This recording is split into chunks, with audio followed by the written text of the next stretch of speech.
Hi friends, welcome back to the channel.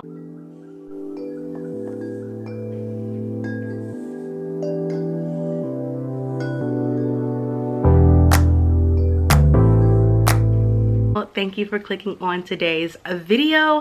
If you are new here, hi, I'm Jasmine and your girl loves to talk about books over here. So guys, this is one of my favorite videos. I love talking about what I read through the month. I love seeing what other people read through the month. Like, you know, it's just a way to get more books added to the TBR, you know, because it's just a constant cycle now. But for the month of August, I did end up, was it August? Yes, for the month of August, I ended up reading 10 books. I feel like 10 is definitely my sweet spot.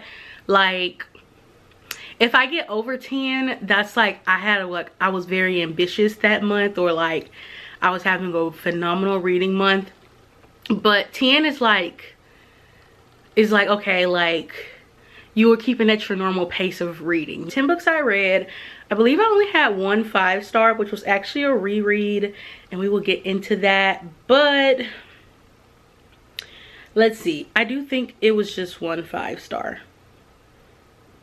Yeah, one 5-star. We had a bunch of 3 stars and a few 4 stars. So yeah, we're just gonna go ahead and get into this. Like I said, we got 10 books to talk about, and yeah, I'm gonna tell you guys what I thought, what I rated, and y'all know how these go. Y'all already know. So let's get into the books I read. So we're gonna go in order of what I read them in. Y'all know that's usually how I do it, so you guys can see like where my brain was at throughout the month, how, you know, how the books just flowed. So starting out, I had finished, okay, so I want to say, I don't know if I did a July reading wrap up, but I finished July with Just for the Summer, which was a 5-star read for me. So I was super happy going into August, because I was like, I just found a good 5-star read. Like, you know, I was like super excited to just keep going. Not saying that like I was let down, but I definitely like finished July off with a bang, and like August was very hard to find a 5-star read. But the first book I read was If You Give a Billionaire a Bride, by Anne Anderson, I think is how you say it. But I gave this one 3 stars. This is the second book in the series, but it follows different brothers, and so this one was A Marriage of Convenience. So this is the youngest brother, and his name is, I think it's Cash. Yes, his name is Cash, and he basically they're like childhood friends, and then they meet up again. Basically like a marriage of convenience for both of their family businesses. And yeah, I mean, it was good. It was spicy, so be aware of that. You got some Mile High Clubs coming in with this book, but overall really good. I love the small town of this series. It's called the Aspen Grove series, and I also love their parents. Y'all, their parents are, well, Cash's parents are literally just so amazing. I just love how the mom is like so invested in all of her kids' lives, and it's just so cute. But Everly and Cash are definitely, you know, they're cute or whatever, and I love just y'all, what do I love? I don't know why my brain just went blank, but I just love how, is it Everly? Yeah, Everly loves Cash for like who he is, especially because like things that he's gone through in his past that just like, you know, has kind of impacted how he like moves around like to this day like technically in the book. Anyways, yeah, it wasn't like, you know, this amazing book, but it was a good time when I was reading it, so that's why I gave it 3 stars. Would I recommend it? Honestly, I probably would not, just because I don't think about it. But I feel like if you did start the series, I think you should continue it, because it's just nice to see, you know, the characters from the previous book, which I think was called If You Give a Grump a Nanny. If You Give a Single Dad a Nanny. That one was really good. I ate that one up, and so, you know, it's nice to like see those characters, and, you know, just seeing how the family goes. Heartstopper Volume 2. I gave this one a 4 stars. You guys know I have started my Heartstopper journey. My goal is probably going to be to read one of these a month. I only have 3 more left. I don't know when like Volume 6 is going to come out, but yeah, I really did enjoy this one. I mean, I don't think you could not enjoy this one, honestly, or just enjoy this series. It's just literally such a breath of fresh air. It's like so nice looking at the illustrations, and yeah, I love to see like how Nick and Charlie's like friendship grew, and how Nick is just like becoming honest with himself, and how like Charlie is just like there for him, and it's just so cute. I love their friendships, like their friend circle of like people who support them. Well, I mean, besides Nick's like old friends, but Charlie's friends are like really sweet.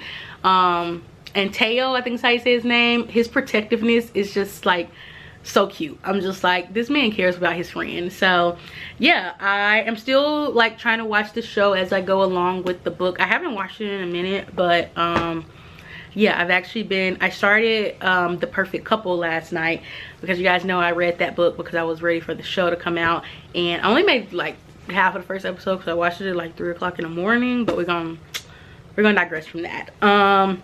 And the next book I read was People We Meet on Vacation, and I gave this one a 3.5. I think it just like, it took me forever to get through this book. I think it took me like, I was reading this book for like more than 5 days, and that is saying a lot, because typically I like feel like I finish a book within like, if I'm still reading it by day 3, I'm like trying to wrap it up by day 3.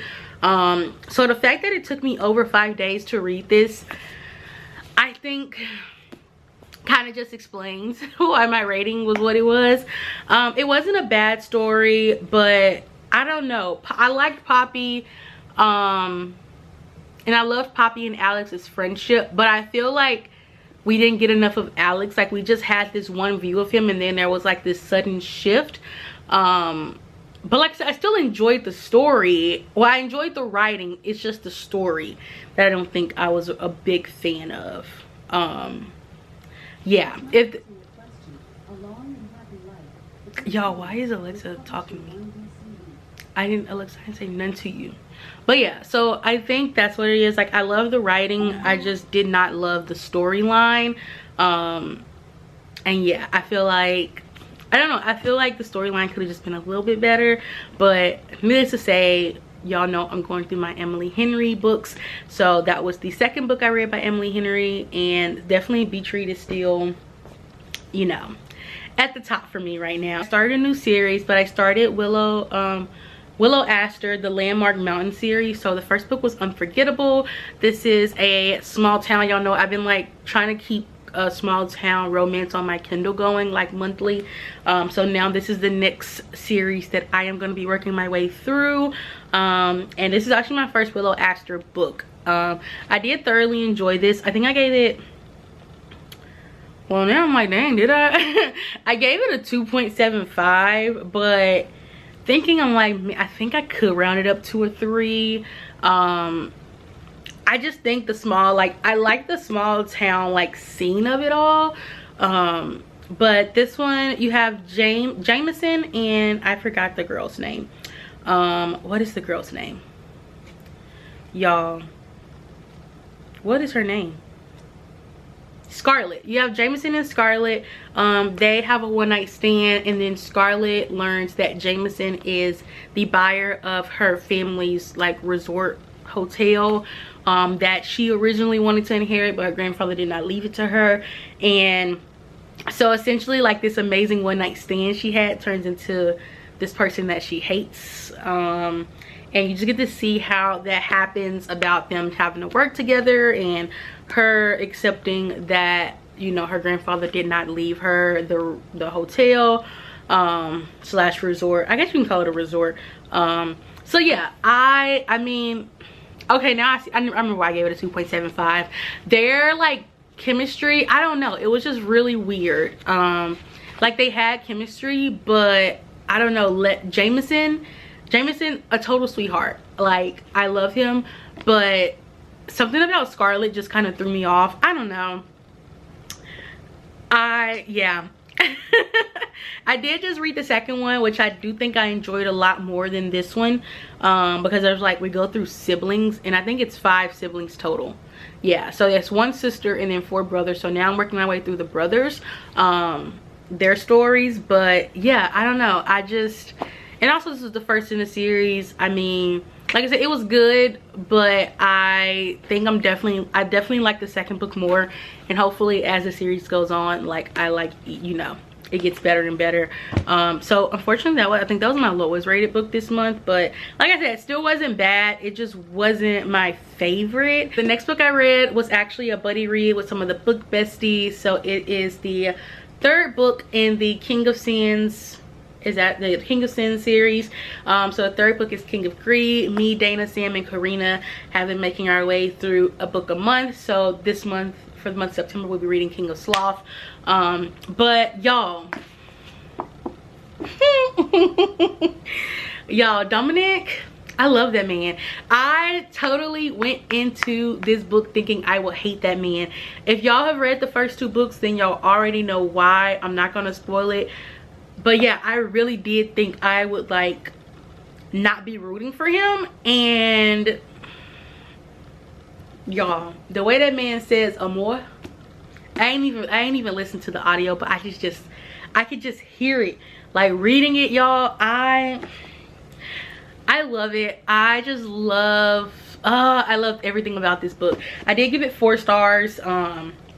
It just wasn't 5, just didn't give 5-star vibes, but I absolutely love this. Like, loved it. Oh my god, I love the way Dominic was just like, he got his priorities together. I love how Alexandra stood on business.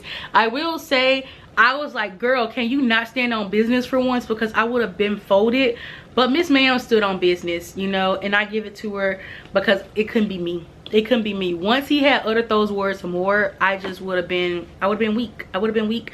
And you know, it just would have been that. So I am definitely eating up that series. Cannot wait to read King of Sloth.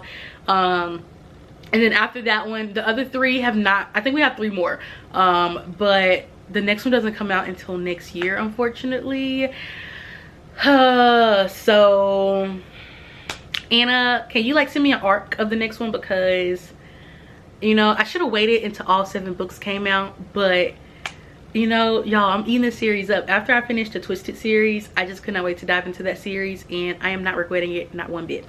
Okay, the next book I read was Not in Love by Ali Hazelwood, and honestly, this was just like, I don't know, I was just like, I had some new releases that I wanted to read, and the last book I read by Ali Hazelwood was Check and Mate, which I think I read that back in like January or February. Absolutely devoured it. I binged that book, and you know, Ali Hazelwood gonna always do it for me. So I think this was in a reading vlog. I think it was in a reading vlog. I don't know, I can't remember. But yes, I absolutely love this. I just love the way Ali Hazelwood, like the way she just writes these STEM romances, and like, it's not even like, and it don't even like, the main plot don't even be focused around like STEM, but just like the environment, I don't know, it's something about it that just hits the spot for me. And this one was definitely a lot different than like other books that I've read by her. These two people, the main characters, Rue and Eli, they actually meet on a website where basically you can just meet up and, you know, get your thing on and then not deal with it later. You know, it's not a dating website. It's like, you know, it's not dating, it's another website. So they meet at a hotel, and things actually don't go as planned the first night. But then Eli actually ends up being a part of the, I guess, what is it, the bank or whatever, the business, I don't know what you would call it, but the business that is actually buying out the place where she works. And so that's like a whole other ordeal. Like, there's drama there because they don't want them to be the buyers, and then obviously like they still have this angst from the night before. It's a time. It's a time. It reads super fast. Also, y'all, the floppiness of this book just always gets me. Allie did her big one on this one. I think I gave this one 4 stars. Yes, I gave this one 4 stars as well. I still do have a few other books by Allie Hazelwood that I need to read, but y'all, I absolutely love this one. I cannot wait for her book next year. I think it's called Deep End. Y'all, first of all, I pre-ordered it and the cover looks stunning. The books looks amazing.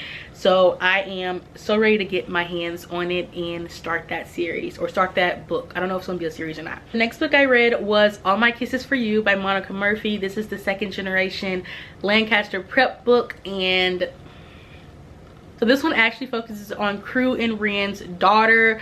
Her name is Willow Lancaster, and y'all already know. If y'all know, you know, it's set at Lancaster Prep. She is about to be a senior in high school, and she meets this guy named Rhett, who is the football star, because now, you know, we in a new generation. So now the school got football, and it's like their big thing. And yeah, Rhett and Willow, it kind of reminds me well, it does remind me of Crew and Ren, but at the same time it doesn't, because like Willow doesn't hate Rhett, like she just doesn't know him, but he's also like, he's like known to be like the guy who gets what he wants, like with girls. So, you know, Willow is like a challenge to him, but also like there's like so much interest there on both ends of the party. So yeah, I love it. You know, I know a lot of people were saying like it was weird just like seeing Crew and Ren and then like seeing Willow, but I'm like, y'all, it's a book. For me, I was not bothered that we focused on the daughter now, knowing Crew and Ren's story. Like I said, it's a book. I mean, I guess people definitely can have their opinions, but in my mind, I'm like, the two don't, I didn't get weirded out, because I'm like, I would love to know their daughter's story. Like, you know, just seeing like how much my love for Crew and Ren just like was so deep. I'm like, I cannot wait to see like their children's stories. Like, and then just seeing like Crew and Ren as adults was just like so nice, because like just seeing like their love was still the same. Well, obviously like it's grown, but like just seeing how like they are still head over heels. I just love it. I love it so much. I honestly don't see how people were like having the issue with the kids, but you know, to each his own. But I loved it. I definitely recommend it. I did give it 4 stars. Finished another series. So I finally finished the Entangled with Faye series, and I read the final book, which is A Dream So Wicked, and this one was a Sleeping Beauty retelling. And y'all, I actually really enjoyed this. When I first started it, I was definitely kind of like, man, I don't know if I'm gonna like this. I felt like it was just taking a while to get into, but once I was into it, y'all, I was hooked. I absolutely loved it. If you don't know the story of Sleeping Beauty, which, don't judge me, but I was not a Sleeping Beauty girly growing up. Like, that was not one of the stories that I was just super familiar with. I think I maybe watched it once maybe, but I was never like, it was never one I really thought about. But you have Bryony, who has been in this like school for women pretty much all her life. Her parents dropped her off when she was like super young, and they did it to protect her, but now she is at a point where she's about to age out of the school, and she is about to enter the world if her parents do not come back and claim her. She doesn't know who her parents are. In her mind, she's an orphan.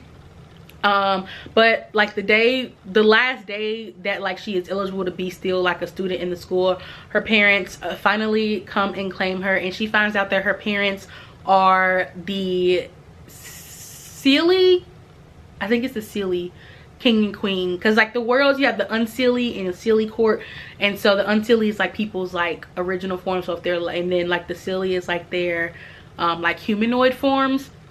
And so her parents are actually the king and queen of the Sealy court. Let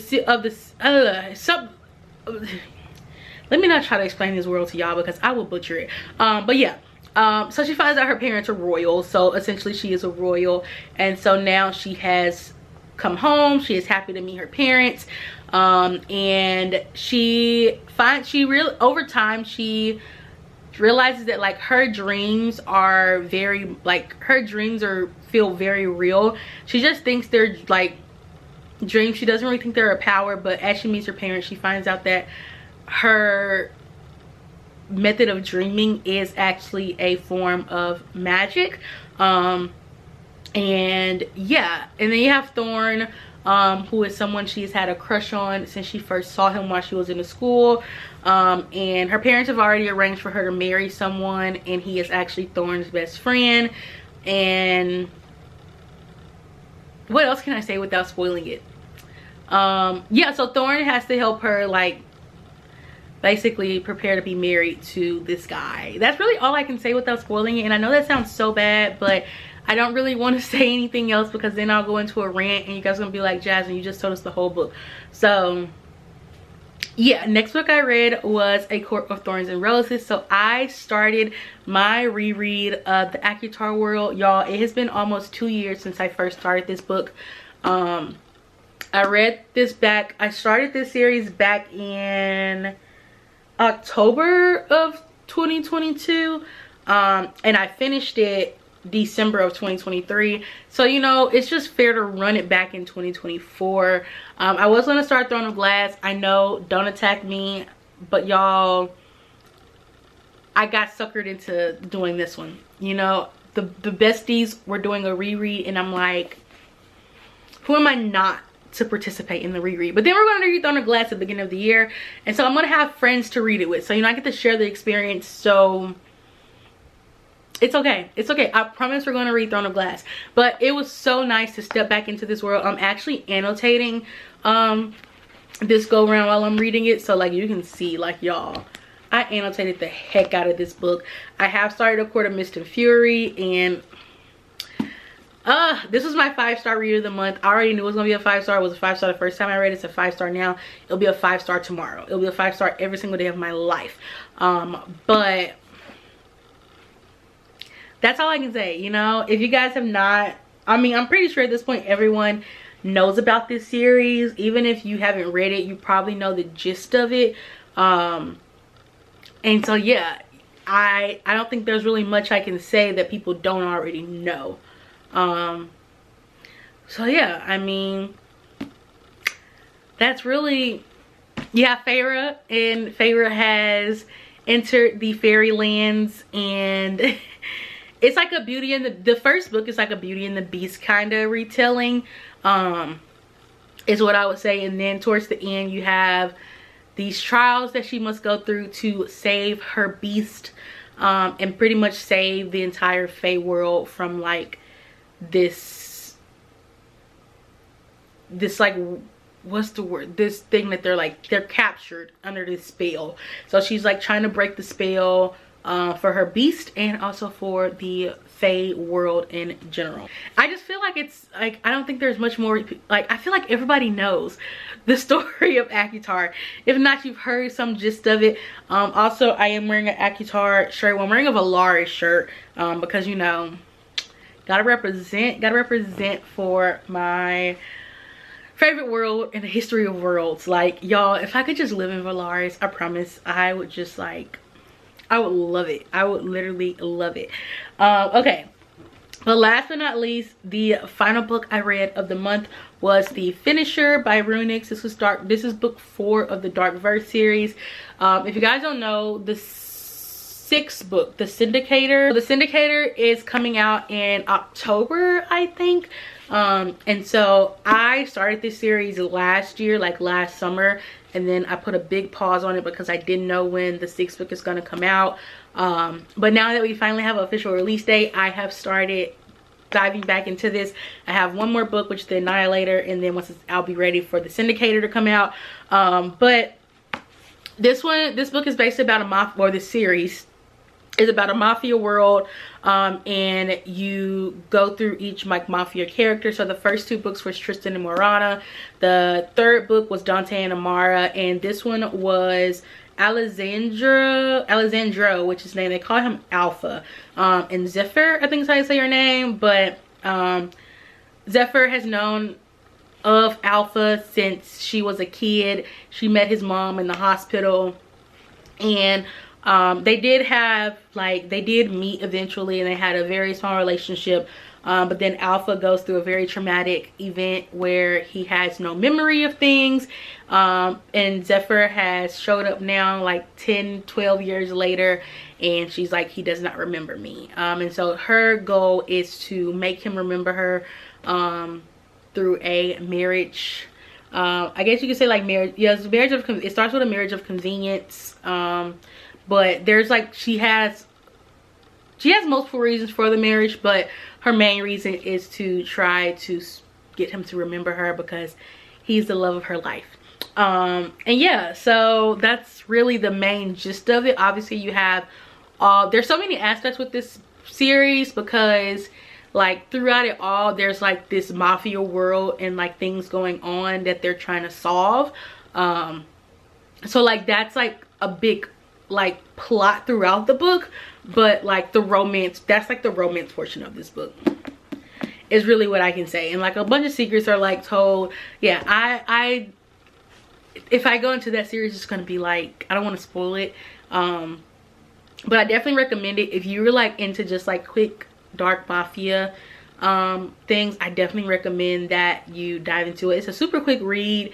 I think I usually finish each book within like 2 days, like, and that's with me reading like other books. Like they're on Kindle Unlimited, so I download them on my Kindle and I just like fly through them.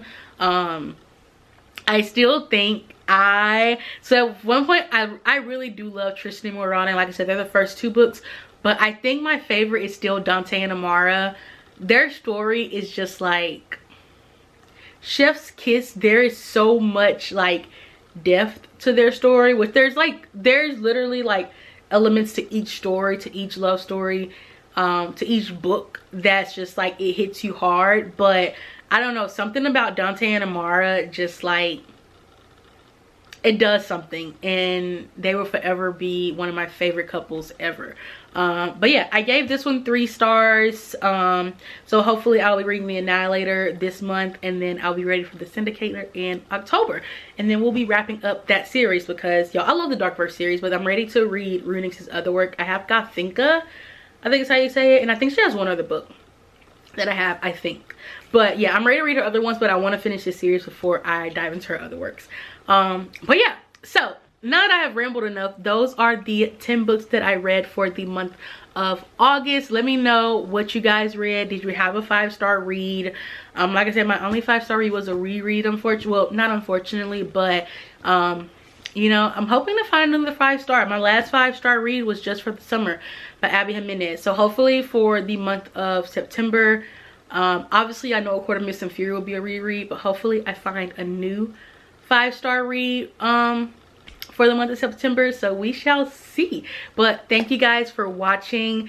Make sure you guys hit that like button, hit that subscribe button, leave a comment, and yeah, I love you guys, and I will see you in the next video. Bye.